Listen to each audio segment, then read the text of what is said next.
এই দুনিয়াতে doctor APJ Abdul Kalam sir ভারতবর্ষের মিসাইল ম্যান বলা হতো, ভারতের রাষ্ট্রপতি ছিলেন। ভারতবর্ষ সামাম পৃথিবীতে মাথা উঁচু করে যার জন্য দাঁড়িয়ে আছেন doctor APJ Abdul Kalam sir. শিলংয়ে এসে বক্তব্য দিচ্ছিলেন, বক্তব্য দিতে গিয়ে মাইকে কথা বলতে বলতে হার্ট অ্যাটাক করে মারা গেলেন। পৃথিবীতে মানুষ মরণশীল, আমিও একদিন মারা যাব, আপনিও মারা যাবেন, কথা ঠিক আছে তো নাকি? আমাদের দেশে মানুষ যখন মারা যায়, কবরস্থানের মধ্যে যখন নিয়ে যাওয়া হয়, কবরের মধ্যে 3 জন বা 2 জন মানুষ দেখবেন নামে, নামার পরে যখন লাশটা কিবলা মুখ করে ঘুরিয়ে দিয়ে বুকের মধ্যে ইমাম সাহেব, মনে করেন হেলাল হুজুর, বাবাবুল হাবিব সাহেব, আমিনুল হাবিব সাহেব, শাহজামাল XYZ, কেউ না কেউ, রুহুল আমিন হোক, রফিকুল হোক, দেখবেন বুকের মধ্যে হাত দিয়ে একটা দোয়া পড়ে। সবাই আমরা কমস কম জানি বিসমিল্লাহি ওয়া বিল্লাহি ওয়া আলা মিল্লাতি, কথা কোন রাস, এই দোয়াটা পড়ে না? আচ্ছা, বুঝে থাকলে বলুন তো, বুড়িখামার বাজারের চা দোকানে কোনদিন জীবনে একটা সেকেন্ডের জন্য এই টেনশন করছেন যে হিলাল হাবিব সাহেব প্রত্যেকটা লাশের কাছে কবরের মধ্যে গিয়ে এই দোয়াটা পড়ে, দোয়াটার মানেটা কি? এখন যদি কোশ্চেন করি, আমরা তো 110% ফেল করব। কেউ কি আমরা জানি কথা? কোনোদিন চিন্তা করছি না? বলেন তো করি একটু।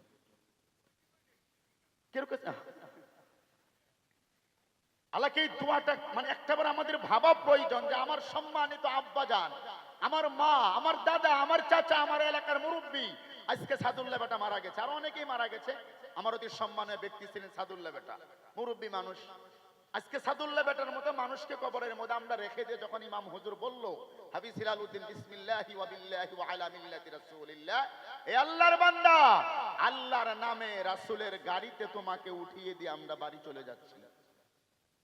বাংলা কথা এটা, আল্লাহর নামে, বলেন আল্লাহর নামে রাসূলের গাড়িতে তোমাকে উঠিয়ে দিয়ে যাচ্ছি, এটা হচ্ছে বাংলা অর্থ।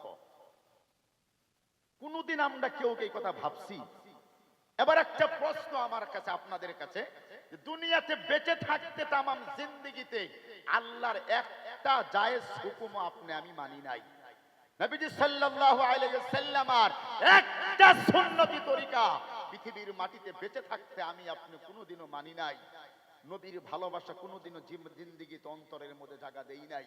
আল্লাহর নবীর ঘর মাদ্রাসা, আল্লাহর ঘর মসজিদ, মাকাতিবের ডে নাইট 24 আওয়ার্স 24 ঘন্টা খোলা খুলিভাবে বিরোধিতা করেছি। আমি মারা গেলাম, আমার লাশটা আমার ছেলে এলাকার হুজুরেরা আল্লাহর নামে রাসূলের গাড়িতে উঠিয়ে দিয়ে চলে গেল। আল্লাহর নবী আমাকে গুছিয়ে নিবে তো? বুঝেন নাই কথা কি ভাই? নেবে তো নাকি? নিব। দুনিয়াতে বেঁচে থাকতে নবীর কোন সুন্নাত আমরা মানি নাই। আল্লাহর কোন একটা ফরজ বিধান 100% পৃথিবীতে আমরা আমল করি নাই। দুনিয়াতে যত গুনাহের কাজ আছে, মদ, জুয়া, ড্রাগস, ইয়াবা, হিরোইন, ট্যাবলেট থেকে শুরু করে যত ধরনের খারাপি কাজের মধ্যে আমরা জিন্দেগি অতিবাহিত করলাম, মারা যাওয়ার পরে লাশটা আল্লাহর নামে রাসূলের গাড়িতে উঠিয়ে দিয়ে গেল। আল্লাহর নবী আমাদেরকে বুঝিয়ে না নিলে আমাদের কোনো উপায় আছে ভাই? আল্লাহ রাব্বুল আলামিনের পিয়ারা বান্দা নবীর উম্মত মুসলমান, আমার দাদু ভাইরা শুনুন, এই দুনিয়ার সামিনার মধ্যে আমার আল্লাহ রাব্বুল আলামিন বলেন, বান্দারে, পৃথিবীর জমিনের মধ্যে আমি আল্লাহ রাব্বুল আলামিন তোমাকে মানব কুলে আমি জন্ম দিয়েছি রে বান্দা। জন্ম যেহেতু তোমাকে মানব কুলে আমি দিয়েছি, এই দুনিয়াতে মৌতের পিয়ালা পৃথিবীর মাটিতে একদিন তোমাকে চাকতেই হবে।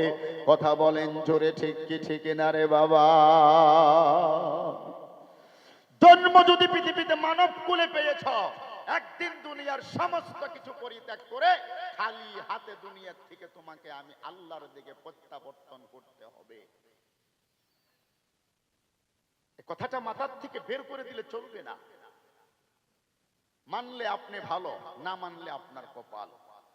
বিশ্বনবীকে আল্লাহ জানিয়েছেন, উলিল হাক্কু মির রাব্বিকুম ফামান শাআ ফালিয়ুমিন ওয়া মান শাআ ফালিয়াকফুর। নবী আপনি বলুন, বলাটা আপনার দায়িত্ব। যার ভালো লাগে মানবে, আর যার ভালো লাগে না তিনি কুফরি করবে, মানবে না।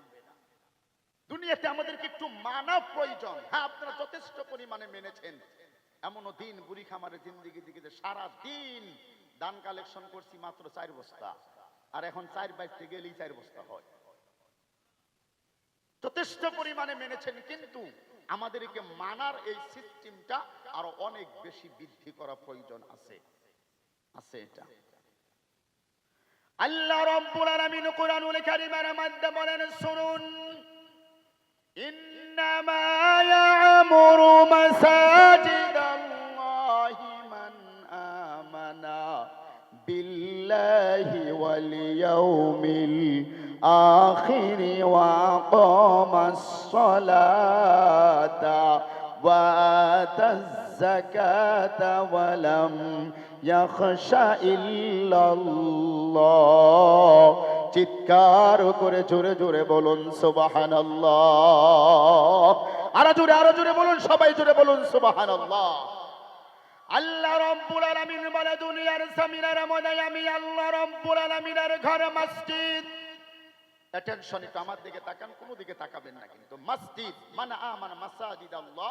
আল্লাহ বলে দুনিয়াতে মসজিদ তাহারাই পৃথিবীতে আবাদ করবে। মসজিদ আবাদের দুটো অর্থ। কয়টা অর্থ জুড়ে বলেন?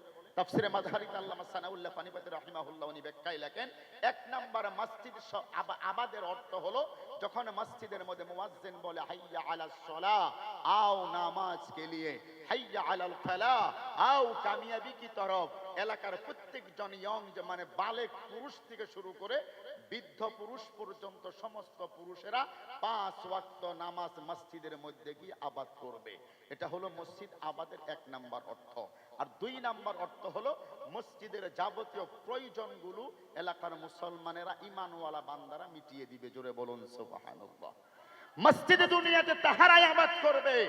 এক নম্বরে মান আমানা বিল্লাহ, যাদের জিন্দেগিতে আল্লাহর উপরে ঈমান আছে। আমরা সকলেই তো ঈমানদার, তাই না ভাই? আমরা এখানে কেউ বেঈমান, কেউ হিন্দু, খ্রিস্টান, জৈন, পাহাড়ি, বাঙালি কেউ আছে কি না? আমরা সকলে ঈমানওয়ালা আল্লাহর বান্দা। আমাদের উপরে দায়িত্ব হলো মসজিদে দুনিয়াতে আমরা আবাদ করা লাগবে। এক নম্বরে মসজিদের মধ্যে 5 ওয়াক্ত নামাজ। এই যে সামনে মাহে রমজান, বুধবার থেকে হয়তো তারাবি হবে, তারাবি ফজর 5 ওয়াক্ত নামাজ আমরা মসজিদের মধ্যে গিয়ে আবাদ করব। মসজিদের মধ্যে গিয়ে যাওয়ার পর আমার ঈমান থেকে বলবে, মসজিদে গরমের দিন মুসল্লিদের জন্য ফ্যান দরকার, লাইন চলে গেল ইনভার্টারের দরকার, মসজিদের ভিতরে টাইলস দরকার, ছাদের দরকার, যত কিছুর প্রয়োজন আমার ঈমানে আমাকে বলবে ওয়াইজ করুনি তোমাদের সমাজের এই মসজিদের এই এই এই এই জিনিসগুলো প্রয়োজন। এলাকার মধ্যে মাশওয়ারা করে সবাই সহায় সহযোগিতা করে মসজিদের এই কাজগুলো করে দাও। যাদের জিন্দেগিতে আল্লাহ বলে মান আমানা বিল্লাহ, আমি আল্লাহর উপরে যাদের ঈমান আছে। 2 নম্বরে ওয়াল ইয়াউমিল আখির, গুরুত্বপূর্ণ বিষয় এটা। কিয়ামতের দিনের উপরে যাদের বিশ্বাস স্থাপন আছে। ভাই, পরকালে যাদের জিন্দেগিতে বিশ্বাস আছে, পরকালে আমার জিন্দেগির হিসাব আল্লাহর কাছে দেওয়া লাগবে। ওই মানুষটা দুনিয়াতে থাকতে কোনোদিন গুনাহের কাজ করবে না। কথা বলেন ঠিক ঠিক না? আজকে আমাদের জিন্দেগির থেকে এটা বেরিয়ে গেছে। আমার আপনার জিন্দেগির মধ্যে এই ভয় নাই। কি ভয়? যে এমন একটা দিন আল্লাহর দরবারে হাজির দেওয়া লাগবে, হাজিরা হতে হবে, যে আমার জিন্দেগির প্রত্যেকটা সেকেন্ডের হিসাব, প্রত্যেকটা মিনিটের হিসাব, প্রত্যেকটা দিনের হিসাব আল্লাহর দরবারে পাই পাই করে আমাকে আর আপনাকে জিন্দেগির হিসাব দেওয়া লাগবে। মনে রাখবেন এই কথাটা বুজুর্গ দোস্ত। আল্লাহর দরবারে জিন্দেগির হিসাব আমার আপনার দিতে হবে। কথা বলেন জোরে, ঠিক কি ঠিক কিনা? আল্লাহ রাব্বুল আলামিন কুরআনুল কারীমের মধ্যে বলেন, শুনুন, ওয়াল ওয়াজনু ইয়াউমাইদিন ফামান তাকুলাত মাওয়াজিনুহু ফাউলাইকা হুমুল মুফলিহুন। জোরে জোরে বলুন সুবহানাল্লাহ। ওই কিয়ামতের দিনের কথাই আমার আল্লাহ রাব্বুল আলামিন বলে, বান্দা ওয়াইস করুনি রে, ওরে বান্দা আব্দুর রহমান আব্দুল খালিক শুনে যাও।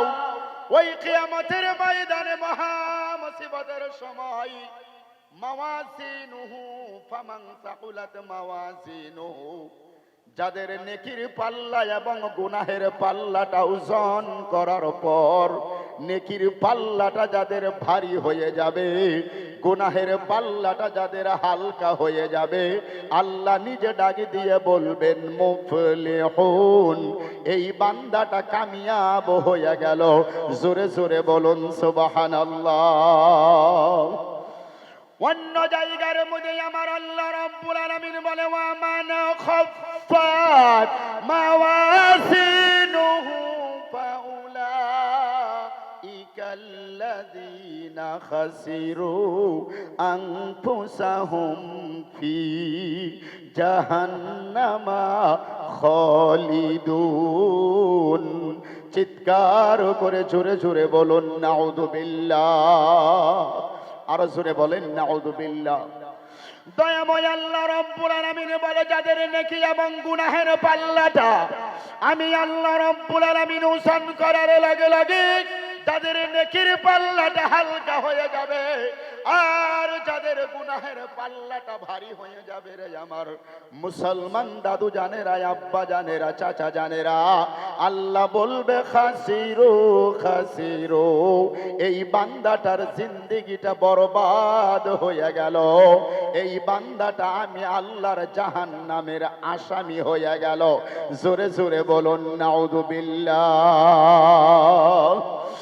এজন্যই আল্লাহ রাব্বুল আলামিনের পিয়ারা বান্দা নবীর উম্মত মুসলমান আমার বাবারা দুনিয়ার জমিনের মধ্যে আমরা বেঁচে থাকতে ওই কবরের জিন্দেগির সামালের হিসাব আমাদেরকে দিতে হবে আখিরাতের জিন্দেগির হিসাব আখিরাতের জিন্দেগিতে দুনিয়ার জিন্দেগির হিসাব দেওয়া লাগবে এজন্য এই পৃথিবীতে যতদিন বেঁচে থাকবো রে বাবা আল্লাহ পাকের হুকুম নবীর তরিকায় এই দুনিয়াতে জিন্দেগি আমাদেরকে চালানো লাগবে কথা বলেন জোরে ঠিক কি ঠিক না দুনিয়াতে যতদিন পর্যন্ত আমরা বেঁচে থাকবো আল্লাহর হুকুম নবীর তরিকায় নিজেদের জিন্দেগিটা আমরা চালানোর চেষ্টা করব বুজুর্গ দোস্ত এটা মসজিদ কেন্দ্রিক আজকের এই প্রোগ্রামটা আমি কোরআন শরীফ থেকে আয়াতরাও তিলাওয়াত করেছিলাম আমি আমার নিজের প্র্যাকটিক্যাল জীবনের মধ্যে দেখেছি কোরআন শরীফের তাফসীরের মধ্যে অনেক জীবনে কিতাবে আমি পড়তে গিয়ে দেখা যাচ্ছে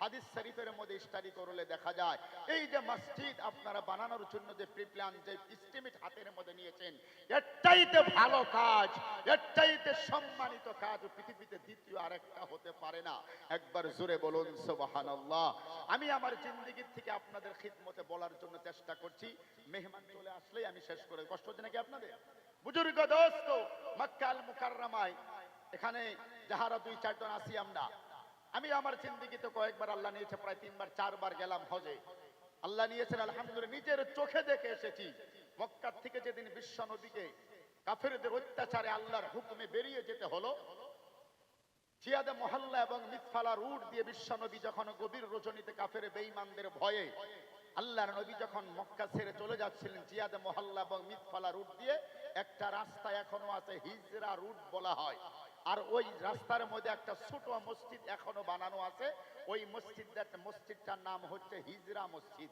ইতিহাস প্রমাণ করে কি জানেন আল্লাহর নবী যাওয়ার সময় ওই জায়গার মধ্যে কাবা শরীফের দিকে ঘুরে 2 রাকাত নামাজ আদায় করে কাবার দিকে তাকিয়ে বলেছিলেন হে রব্বে কাবা হে কাবার মালিক আমার জন্মস্থান মাতৃভূমি মক্কা